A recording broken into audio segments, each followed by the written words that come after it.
धूम्रलोचन अपने शक्ति के अहंकार में माता शैलपुत्री के सम्मुख तो पहुंच गया था,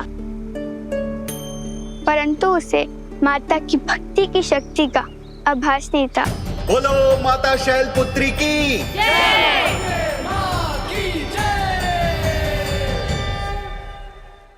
जाओ और खंडित कर दो उसकी पूजा, रोक लो अपने अपमान को,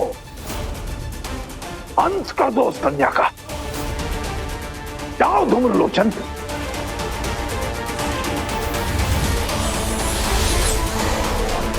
मैं नाथों का नाथ भैरवनाथ। भैरवनाथ।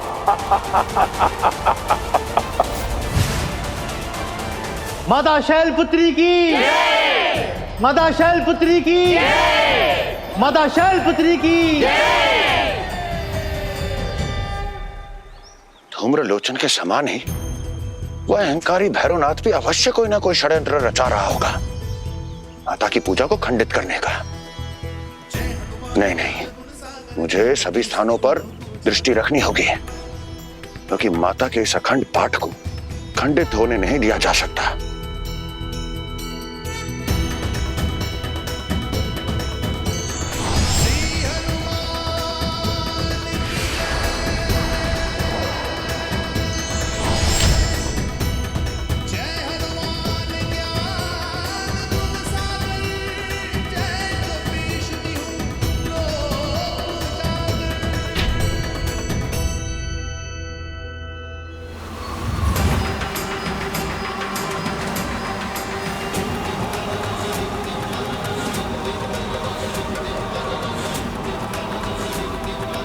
प्रकृति शांत है, हवा स्थिर है, फिर भी ये बवंडर कैसा?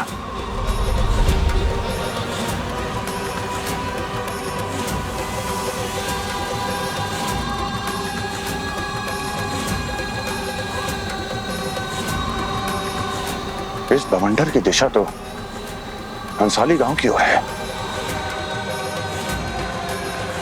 ये प्राकृतिक है या उस भैरवनाथ के द्वारा निर्मित? मुझे इसे रोकना ही होगा। जय श्री राम।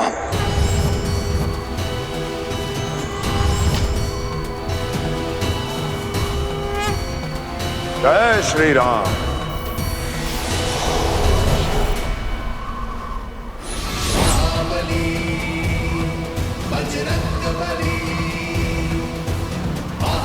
ये तो धुएं का भवंडर है, इसे प्रहार से नहीं रोका जा सकता।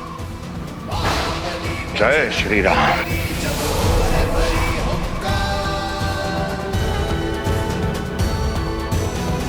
परंतु इसकी दिशा को परिवर्तित तो किया जा सकता है ताकि यह हंसाली गांव की ओर न बढ़ सके। जय श्री राम।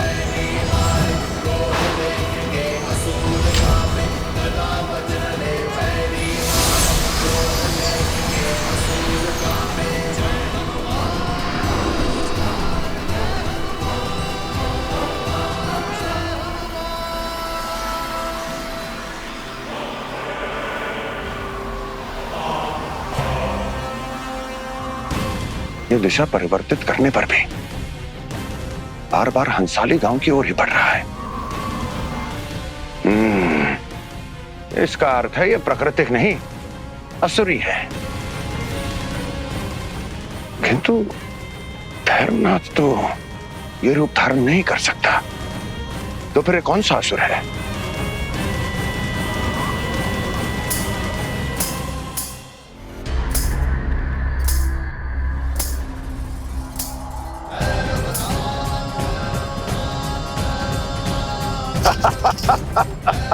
हनुमान, ये है धर्म की आंखों में धुएं की तरह चुभने वाला धूम्रलोचन।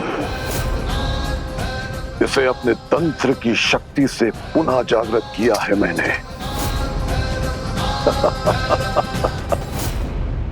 नारायण नारायण। हे प्रभु, इस धूम्रलोचन का संहार माता शैलपुत्री ने युगों पूर्व कर दिया था, तो ये पुनः जीवित कैसे हुआ प्रभु?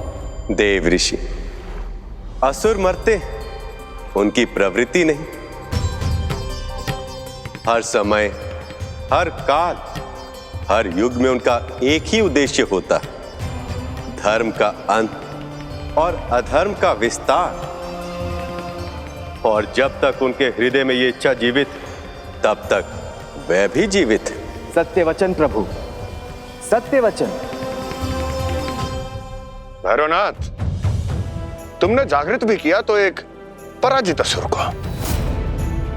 जैसे देवी शैलपुत्री ने धूम्रलोचन का अंत किया था, उसी प्रकार पुनः होगा। हनुमान जी, आप भूल रहे हैं, कोई भी प्राणी 2 बार नहीं मर सकता। और धूम्रलोचन पहले ही मर चुका है, और अब वो वैष्णवी सहित पूरे हंसली गांव का अंत करने जा रहा है। और मैं करूंगा तुम्हारा अंत। भैरवनाथ, आप भी भूल रहे हैं, बुझने से पहले जैसे दिए की लौ फड़फड़ाती है, उसी प्रकार आपके जीवन की लौ भी बुझने वाली है।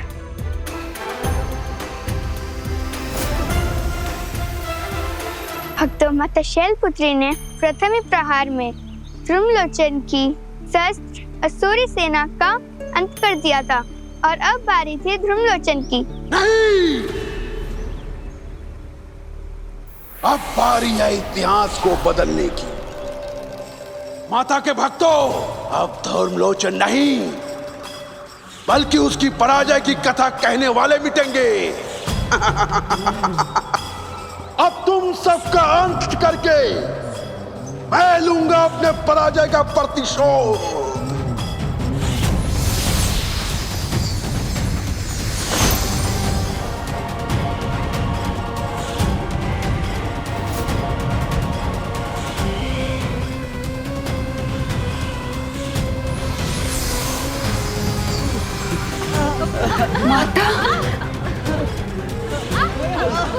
माता, पूजा के प्रथम ही दिन इतना भयंकर अशुभ, अब हम माता क्या करेंगे? तो भक्तों, अब आप लोगों को भयभीत होने की कोई आवश्यकता नहीं है, क्योंकि हमारे रक्षक है हनुमान जी।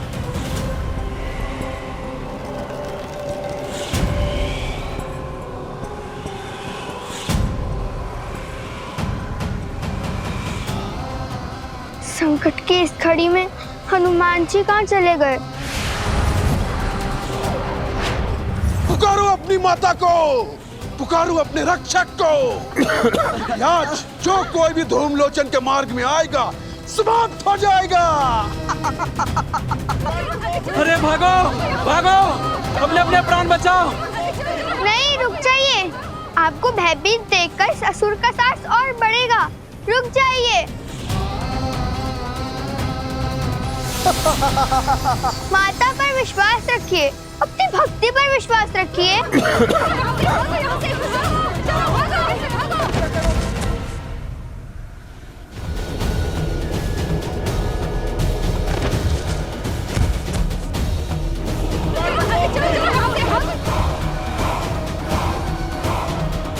काका,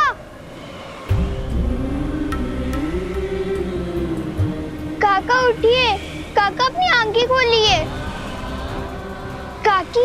काकी माता का ध्यान धरिए, क्योंकि संसार का कोई भी असुर माता के भक्तों को आहत नहीं कर सकता। हनुमान जी, कहाँ हैं आप? अब केवल आप ही इस संकट को दूर कर सकते हैं।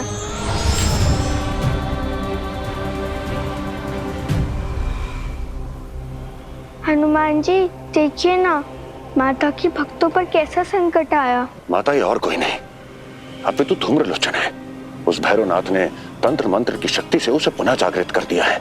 अब हम क्या करेंगे हनुमान जी? माता, आप चिंता मत कीजिए, क्योंकि जैसे माता शैलपुत्री ने धूम्रलोचन का अंत किया था, आज भी उसका अंत ही होगा।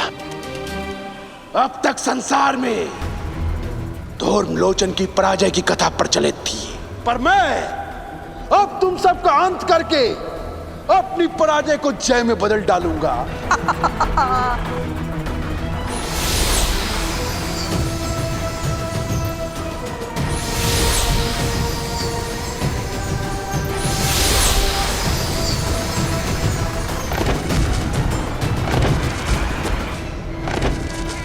मुझे आज्ञा दीजिए माता। नहीं हनुमान जी, उसका अंत करने से ज्यादा जरूरी है कि हम माता के भक्तों की रक्षा करें। आप सत्य कह रही हैं माता। धूम्रलोचन का अंत तो निश्चित है।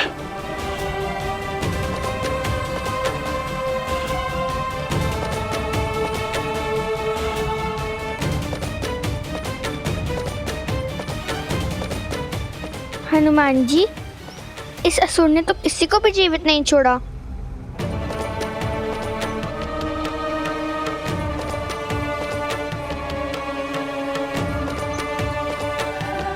नहीं माता, अब तक किसी की मृत्यु नहीं हुई। धूम्रलोचन के विषैले धुएं ने सबको केवल अचेत किया है। समय कम है, पर इनके जीवन की रक्षा की जा सकती है। भैरवनाथ, जैसा तुमने कहा था वैसा ही मैंने किया। मैंने सभी गांव वालों का अंत कर दिया, पर उस कन्या पर मेरी शक्ति का कोई प्रभाव नहीं पड़ा भैरवनाथ, इसलिए वो बच गई। वो इसलिए कि उसका अंत मेरे हाथों लिखा है। तो मेरे प्रतिशोध का क्या होगा भैरवनाथ? बताओ, क्या क्या है मेरे लिए? जाओ धूम्रलोचन, जाकर पूरा कर लो अपना प्रतिशोध, और संसार में जहां भी तुम्हारी पराजय की अपमान भरी कथा सुनाई जा रही हो, वहां जाकर सबका अंत कर दो। जाओ धूम्रलोचन, जाओ। अब समय आ गया है असुरों का इतिहास लिखने का। अब संसार में कोई भी व्यक्ति उस माता का नाम लेगा तो धूम्रलोचन उसको मृत्यु दंड देगा।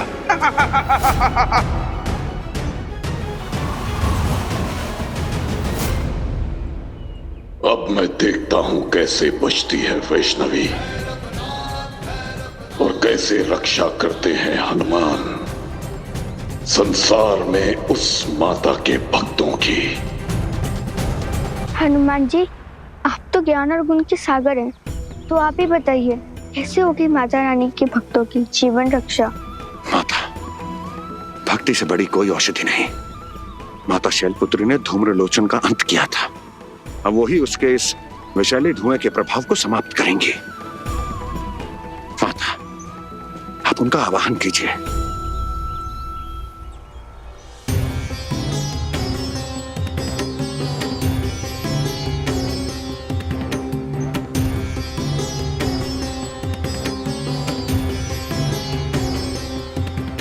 हे माता शैलपुत्री, यदि मैंने आपकी सच्ची हृदय से भक्ति की हो, आपका व्रत रखा हो, तो मेरे विश्वास की रक्षा कीजिए, अपने भक्तों की रक्षा कीजिए। शिव रूपा वशवाहिनी, हेम कन्या शुभांगिनी, पद्म त्रिशूल हस्तधारिणी, रक्तयुग कल्याणकारिणी, नमस्तस्यै नमस्तस्यै नमस्तस्यै नमो नमः, नमस्तस्यै नमस्तस्यै नमो नमः।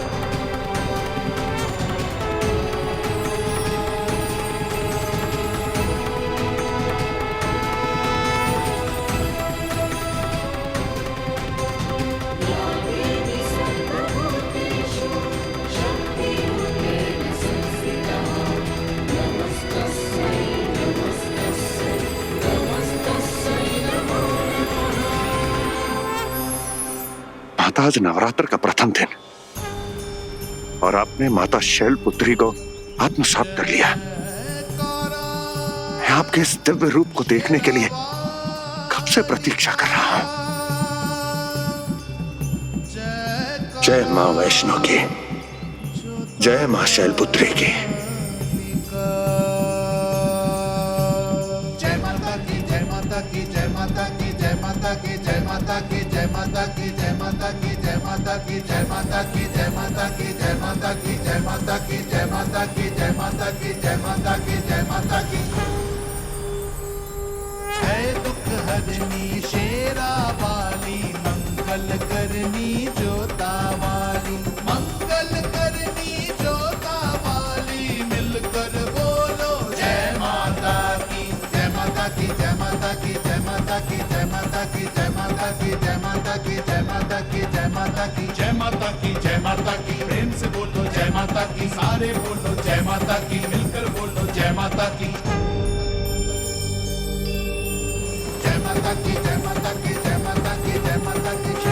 बोलो जोता वाली माता की, पहाड़ों वाली माता की।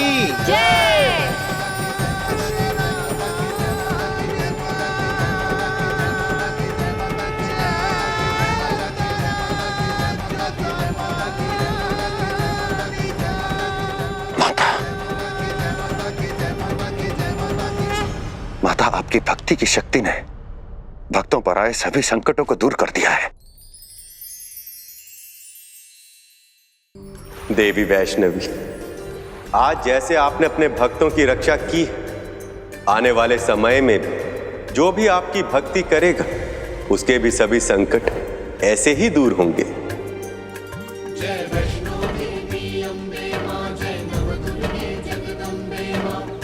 किंतु माता, धूम्रलोचन यही नहीं रुकेगा।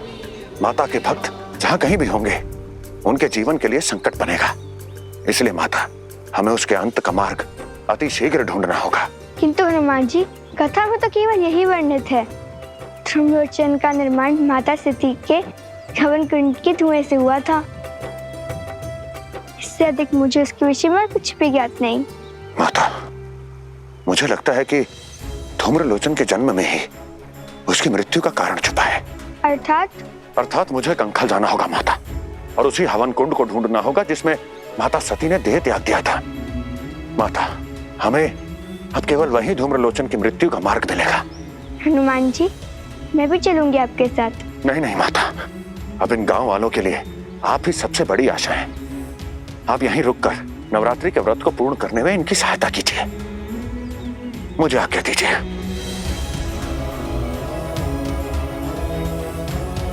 जय श्री राम। देवी शैलपुत्री, तुमने मेरा अंत किया था ना।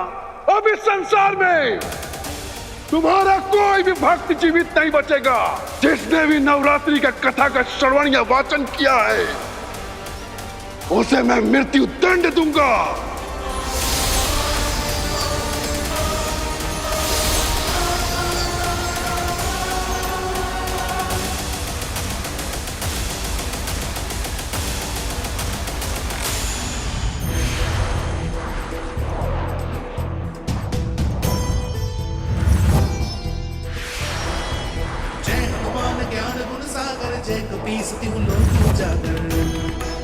जय गंगा मैया की। माँ गंगा का वास तो कंखल में ही है। इसका अर्थ है कि मैं कंखल पहुंच गया हूं।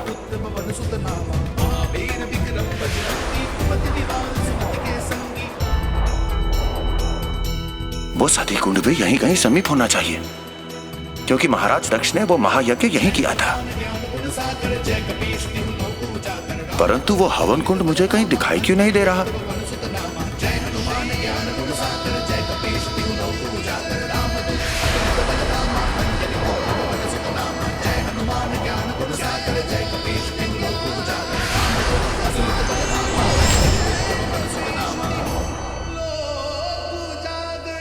मैंने संपूर्ण कंखल देख लिया, परंतु वो हवन कुंड कहीं दिखाई नहीं दे रहा। यदि सती कुंड यहां नहीं है तो फिर कहां हो सकता है?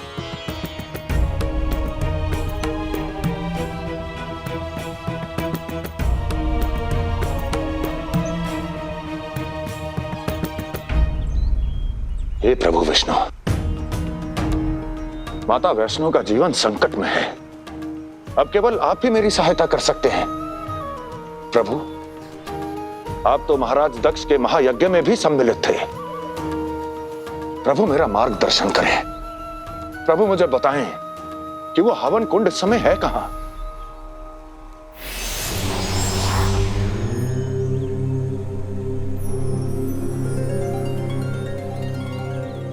हनुमान, आप जिस सती कुंड को ढूंढ रहे हैं उसे देवताओं ने संसार की दृष्टि से छुपा दिया है। किंतु वो क्यों प्रभु? हवन कुंड में देवी सती के प्रवेश के पश्चात उसमें देवी सती की शक्तियां आ गई थी। इसलिए देवताओं को यह भय था कि कहीं कोई असुर उस दिव्य हवन कुंड का अनुचित उपयोग न कर ले। किंतु प्रभु, देवों की यह शंका तो उचित ही थी। प्रभु, मुझे बताएं कि वो हवन कुंड इस समय है कहां? हनुमान, आप वह विशाल पर्वत देख रहे हैं? सती कुंड उसी नील पर्वत के नीचे स्थित है। आपका कोटि कोटि धन्यवाद प्रभु।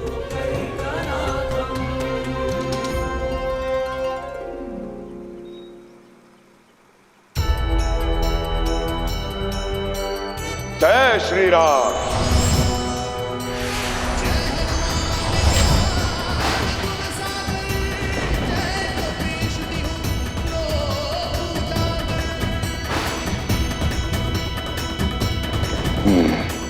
इस पर्वत को देखकर तो ऐसा लग रहा है जैसे वो सती कुंड अब भी प्रज्वलित हो और उसकी अग्नि से ये भीतर ही भीतर जल रहा हो।